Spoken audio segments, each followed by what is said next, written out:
Hello and welcome to Mak'n Waves. I'm Mark Wilson, bringing you the best of what Tampa Bay has to offer out here on our waterways. If it's making waves, we're making sure you know about it.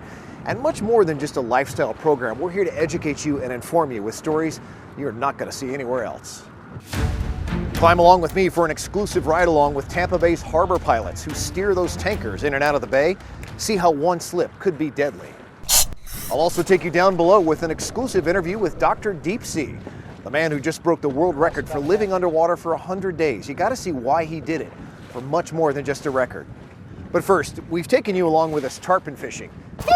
The absolute thrill of a lifetime when you hook up and the Silver Kings put on a show.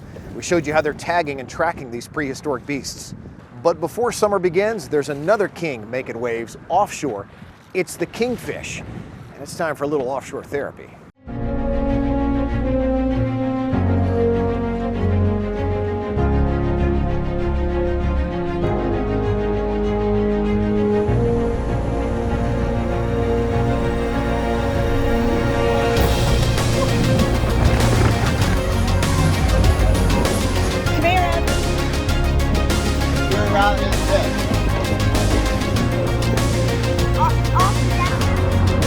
Right there.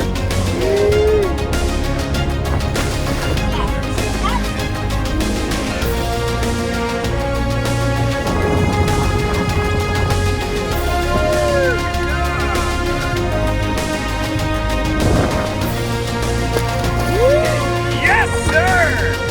Boom! Come on,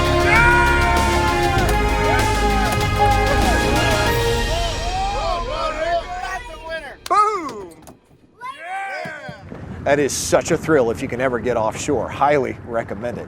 You know, because we cherish our catches of all kinds, our water quality all across the Tampa Bay area is critical to all of us. In fact, there's a grassroots effort underway in Sarasota right now to restore Little Sarasota Bay. The fix is quite controversial, but homeowners nearby say it's time. Little Sarasota Bay has a big problem. I wouldn't let my dog swim in this water. The water is murky, a foul sludge lines the shoreline. There's just very little sign of life here. It's terrible. And north of here is not that much better, but this is worse.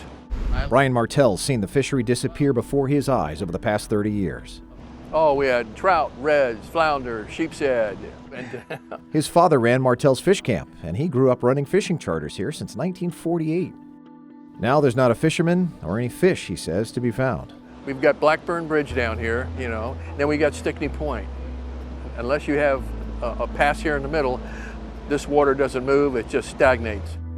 Here's the pass in the 70s with an opening cut by a hurricane back in the 20s, allowing fresh Gulf water to circulate through. Then in 1983, nearby homeowners concerned about erosion were granted an emergency injunction to close it off. Backhoes hit the beach, and the shoreline and marine environment changed overnight. Did they have studies done? No studies, no engineering, and nothing was done. Scott Lewis runs the new nonprofit Midnight Pass Society and the website Restore Midnight Pass. All this dark is right here. This is all dead organic matter. That is not seagrass. Do you see any manatees in here now? You'll see manatees pass through, but there's nothing here to eat.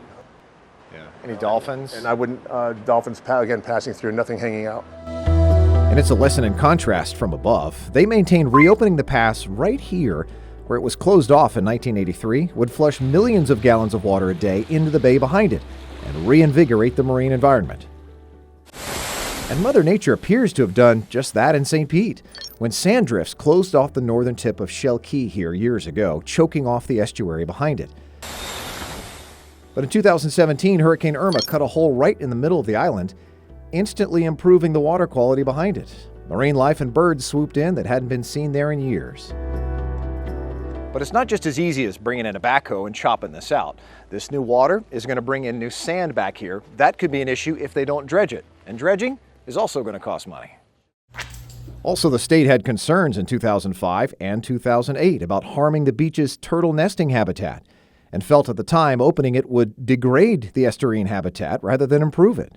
But State Senator Joe Gruters tells me restoring Midnight Pass is the #1 issue he's been fielding calls and complaints about, and thinks attitudes have since changed. For us to have the marine life, you got to have the seagrass. And for us to seagrass, you got to have the flow moving in and out. He also says he'll lobby the state to pay for it. Welcome news to those who once saw this as their backyard paradise and yearn for its return. It's just terrible. I mean, just look at the color of it right now. Even though we've had some rain, it shouldn't look like this. And since our first report ran last fall, there's been tremendous progress. State funds for permitting did not survive the governor's veto pen this year, but the county commission is funding a study on the best way to reopen it, and they're also pursuing a number of funding options. Next on Mak'n Waves, we're heading south to the Florida Keys with another Fox 13 exclusive, diving down to see Dr. Deep Sea.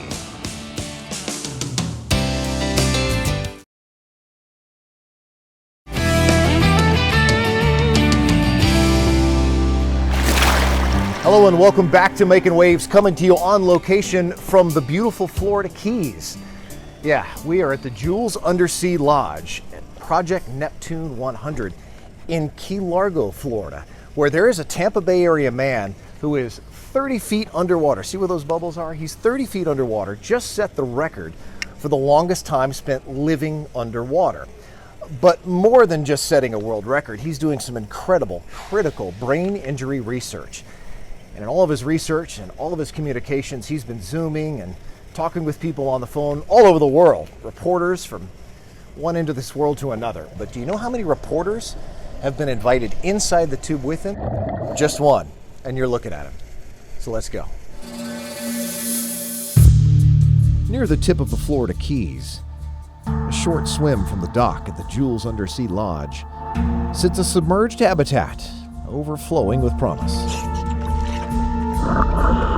Teeming with fish, it rests at the bottom of this crystal clear lagoon, Joe DeTuri's home and lab away from home. Accessible only by diving 30 feet down and swimming up into a 6-foot opening into the pressurized floor. Let's go see what Dr. Deep Sea has been up to. Or I guess we should say down to. He's welcomed scientists and students from all over into his undersea classroom, but he hadn't invited any journalists down below until he heard I was bubbling to see and hear more. Through his portal to the underworld, his enthusiasm for my arrival is only tamed by 4-inch thick glass. A fist bump later, I'm directed downward. This most unusual entrance gets an equally warm welcome. What are you doing in my house? What's happening? I appreciate the invite. How are you? What's up, baby? Good to see you. His energy is infectious, and his passion is just as intense for studying pressure on the human body. And it may be dramatic. In just 3 months, he tells me he's shrinking. Lost about a half inch at least, is my feeling. Because when I used to stand up and I used to hit this thing, I used to just barely scrape it with my hair, right? Okay. Like my hair would get caught. And no more. Now either my hair's gotten flat, or I've shrunk. But you expect to regain that, right? Don't know. Now, he wants to extend our lifespan as well. Short of an occasional swim to stretch his legs and do some conditioning, he's huddled in this 100-square-foot submersible, built 50 years ago in Puerto Rico, brought to South Florida in the early 80s, set up here in this Key Largo lagoon for tourists to spend the night underwater. It's the ultimate recreation. So we're doing... Dr. DeTuri saw it as the perfect petri dish for him to monitor his body changes over 100 days and nights under pressure. He does have a small toilet, shower, and some fold-down cots, but he wears a portable EKG monitoring his heart. His cholesterol is already down 72 points. He's seen a decrease in all of his inflammatory markers. His body is also producing stem cells, telomeres, those distinctive structures at the end of our chromosomes that should be shortening at this stage in his life. His are growing. I suspect, and I will find out when I'm fully done with this, exactly how many, but add that many more to my life. And that, I mean, new cells, new growth, new longevity? Is that the thought? Longevity. That's exactly what it is. And while a return to the office means giving up this front row seat to the cycle of life. Right across there is the partridge family of lobsters. The worms get eaten by the small fish, and the small fish get eaten by the big. It's like, oh my God. It sounds like you're going to miss this. I'm totally going to miss this. His trade-off will be seeing his findings make a difference, both here in his office and beyond. We're fixing people. And I mean, we are fixing people. By unlocking life-changing mysteries of the deep.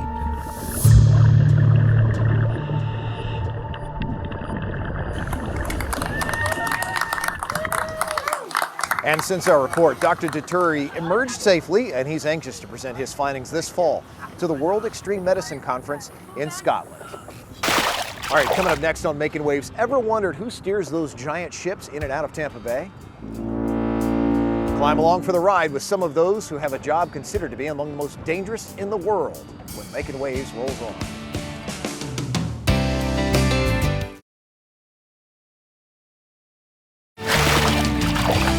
Welcome back to Mak'n Waves. You know, one of the most unique jobs in the world happens to also be one of the most dangerous. Somebody actually hops on board these giant ships just offshore and then guides them into Tampa Bay. It's called a harbor pilot.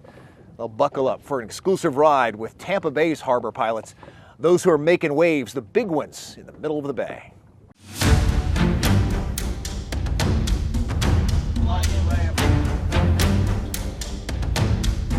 They're the 200,000-ton behemoths of the sea, hauling gas, goods, and people in and out of Tampa Bay.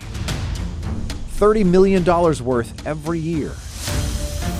But their captains aren't the ones steering them under the skyway. Pilot will board you at 10 knots. A few miles off Egmont Key, one of Tampa Bay's harbor pilots hops on, literally while on the move, climbing aboard to guide them in. Harbor pilots spend years studying Tampa Bay's waters and need to be at every ship captain's side, calling out every command. So they not only have to be maritime experts, but athletes, often climbing up to 25 to 30-foot rope ladder. Yeah, it's got his days. Tevin Freeman took a cruise when he was 6, and he was hooked by the sea. He remembers vividly his first climb and the first time he steered his first vessel under that Skyway Bridge. It was nerve-wracking for sure, yeah, you know, because you heard the stories, you know, so you're a little nervous about it, but it was cool. Then there's Kyle O'Connor. He grew up on the water and on ships. His father's a harbor pilot in Jacksonville. To finally be able to take over that, you know, the con of the ship and pilot it myself was a dream come true. And they make it look easy. But a split-second slip or loss of grip on a transfer can be deadly. This is also the most dangerous time of year because with these winter fronts come the more treacherous conditions. We're only doing this right now in about 2 to 3 foot seas with a very light wind. Imagine when one of these fronts comes through. You know, that's the toughest part of the job, really, is that ladder. And Mother Nature's only one challenge. Terry Fluke is executive director of the Tampa Bay Harbor Pilots Association. He tells me Tampa Bay is the toughest of all the ports in Florida to navigate, because Tampa Bay as a whole is extremely shallow, with an average depth of around only 11 feet. And the channels that lead into Port Manatee, St. Pete, and Port of Tampa are well marked, but extremely narrow. How narrow? Ships must pass through each channel in the bay within feet of each other, day and night, with no room for error. The bottom line is we have to be 100% right 100% of the time. But below the surface lies another problem. Ships have more draft than smaller boats. That's the amount of ship below the surface. The big ones can have drafts up to 25 to 30 feet, which means with a 38 to 40 foot deep channel, there are times some ships have just 3 feet of clearance to the bottom of the bay. And our pilots watch tides. We do movements based on tides. If there's not enough water to maintain that clearance, then it's a no-go situation. Yeah, that's correct. And it's just as delicate a tap dance in the port when they've got to move ships to make room for others. We have to turn the ship around twice. The toughest three-point turn you may ever see. This ship is a little over 600 feet long, but the channel itself is only 500 feet wide. And both tugs can run along. Just another day in the life at the top of Tampa Bay's supply line. It's a pretty good life. In their office with a view that never gets old. There are only 1,200 harbor pilots in the entire country, so extremely rare. There's 18 here in Tampa Bay, and guess what? Their senior-most pilot is a woman. Yeah! Now, it's a ladies fishing tournament that's really caught on. Now in its second year, coming up this fall, the Suncoast Ladies Classic, where you don't need to have a pole, you don't need to have a boat, you just need to want to have a good time for a good cause.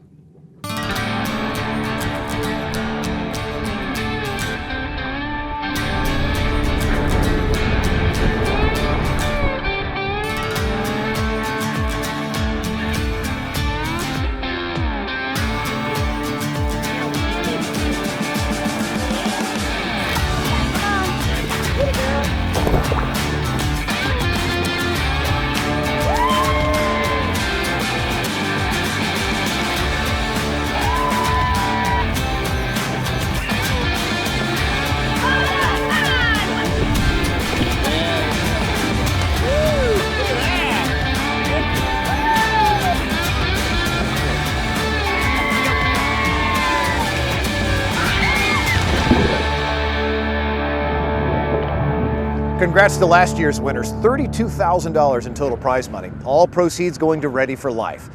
And this year's tournament will be held the first weekend in October. Go to suncoastladiesclassic.com to sign up. All right, coming up next on Mak'n Waves, you know we all love to get out here on the water, but when we're boating, we all have a responsibility to pay extra special attention to our marine friends. See why when Mak'n Waves returns.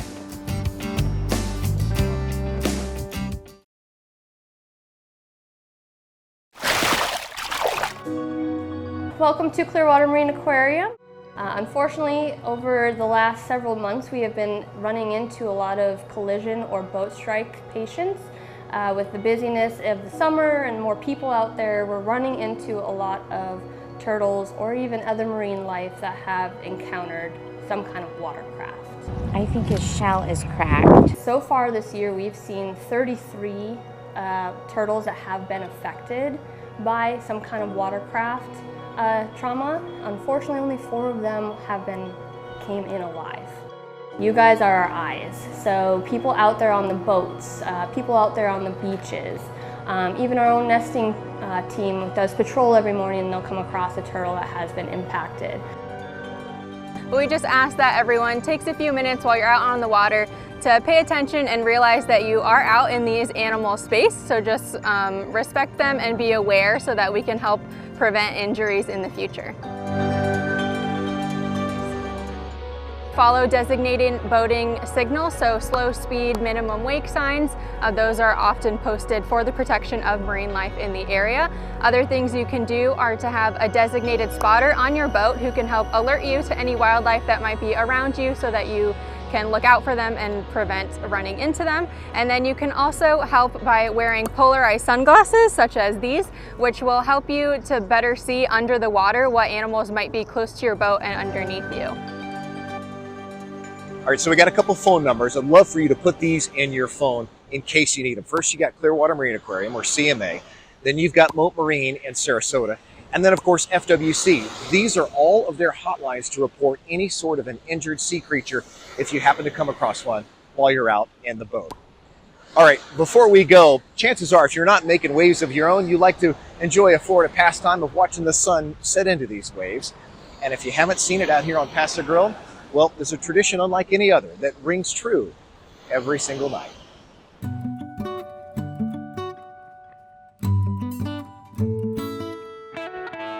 It's a family-oriented beach. It's quiet. The water is absolutely great to get into. It's not too rough, it's not too deep. It's the sunset capital of Florida, Pass-a-grille is. I just love living here. I love the people. There's a whole community here that when we all know each other, we say hello all the time, and it's really nice. I am a keeper of the bell at Paradise Grill here in Pass-a-grille. Head Ding Dong is what the title is, and my predecessor, which was Jim Myers, he was 21 years doing this. As it got more and more popular, I started Keepers of the Bell. When I can't do it, they will step up and do it. We pledge to ring it every night, and we do. Well, I've been doing it for 10 years, and I figured it out one day that I'm over 3,000 sunsets, ringing ceremony, ringing the bell. I'll go up to somebody and ask them if they, my name is Jim, I'm keeper of the bell, and I'm looking for somebody to ring the sunset bell tonight at sunset. Will you do that for us? That every night we write in the log date, name, where you're from, and why you're ringing the bell. And then that'll go in the museum when the book's full and become permanent record of Pass-a-grille. There's a charm that goes with it, and to see the little kids just light up and get all excited, it's kind of a neat thing. You know, I just couldn't come every night if I didn't enjoy it. But the people I meet from all over the world, and then the excitement that people have and the stories they all want to tell. And people really come up to me often and say, thank you for ringing the bell, it's really special. Well, that's going to do it for now. Hopefully we'll see you out here making waves of your own sometime, as long as you're making sure you're making good decisions. Until next time, I'm Mark Wilson.